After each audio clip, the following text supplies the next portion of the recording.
When you write, your words must go like this. Bim, bim, bim, bim, bim, bim, bim, bim, bim, bim, bim, bim. Each line must be full of a delicious little juice, flavor. They must be full of power. They must make you like to turn a page. Bim, bim, bim. What these guys do, they say, well, in blah, blah, blah, da, da, da, there was a porch chair.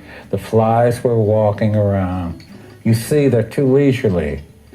They're setting up the scene for the grand emotion, and when they get to the grand emotion, there isn't any. This is a different age. It's the atomic age. Each line must have its own power, its own feeling, its own juice, its own flavor. Writing must never be boring. It must not bore the reader, the writer. It must not bore anybody. You have to have juice in each line, don't you see? You don't believe me, but I'm trying to tell you. I get so... Writers put me to sleep. They always did. They always will. Each line must be an entity unto itself. Must carry its own, like a voltage juice. You can't say, Mrs. McGillicuddy was sitting in her chair. It was 3:30 p.m. on a southern morning in Georgia. Mr. McGillicuddy was... This is all, it's already dead, you see. You must say, the thing. But he died from alcohol. You're not afraid of... Oh, you think of Faulkner?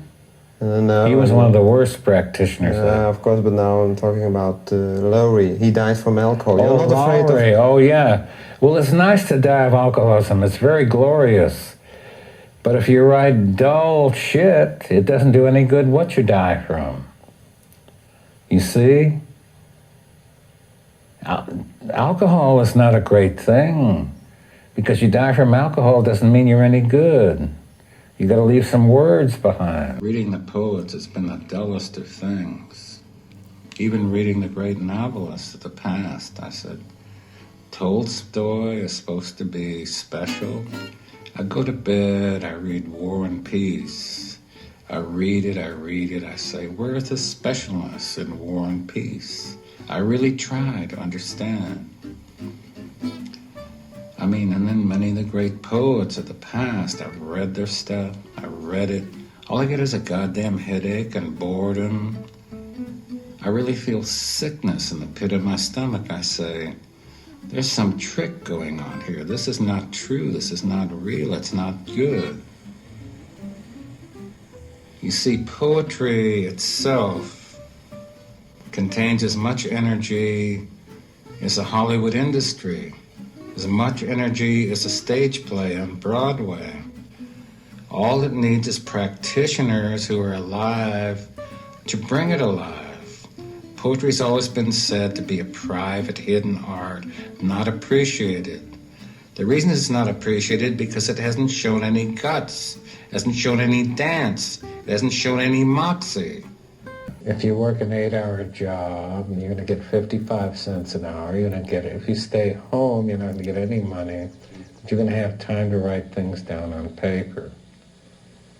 I guess I was one of those rarities of our modern times who did starve for his art. Who I really starved, to have a 24-hour day unintruded upon by other people. Si quieres profundizar en lo que nos comparte Bukowski sobre la eficiencia del lenguaje, preparé este video donde analizamos una de sus técnicas para que la podamos incorporar en nuestras herramientas de escritor. Te doy la bienvenida, yo soy Gile y esto es otra página en mis diarios. Hasta la próxima.